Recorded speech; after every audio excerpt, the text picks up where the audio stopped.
Hello, I'm Crafty Patti, and I'm so glad you're joining me today for some Mexican culture. If you've ever been to Mexico, you might have wondered why you see a lot of skeleton face sculptures and art like this. On my recent trip to Puerto Vallarta, Mexico, I was so fortunate to experience the Dia de los Muertos, or Day of the Dead, celebrations that take place from October 31st to November 2nd each year.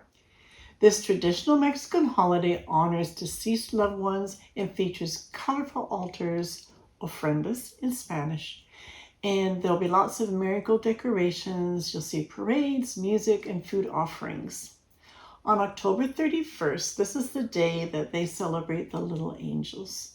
This day is for the young children who have passed on. Families create altars and leave offerings of toys, sweets, or other items that children enjoy. November 1st is the Day of Innocence, or All Saints' Day. And this commemorates children and young adults who have passed. The altars often include traditional foods and decorations. And then November 2nd is known as All Souls' Day, to honor adults who have passed. Offerings on altars include the deceased's favorite foods, drinks, and personal items.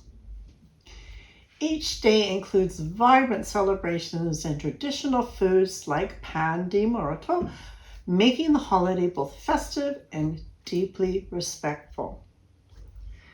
The flower headpiece, commonly worn during the Day of the Dead celebrations, is called a flor de muerto crown, or flower crown. This particular one, of course, is made with artificial flowers, but it is often made of marigolds, the traditional Day of the Dead flower. These bright flowers are believed to help guide the spirits back to the world of the living with their vibrant color and strong scent. Now, because my channel is mostly on arts and crafts, I will be showing you how Stefano Sanchez, a professional local makeup artist, applies Catrina Makeup for me, and how to make a corona, a flower crown. You will see lots of beautiful Catrina statues, and it just so happens that Puerto Vallarta holds the record for the tallest standing Catrina at 23 meters high. That's approximately 75 feet. And as well, I've taken some beautiful photos of some of the altars and a little clip of the parade for you.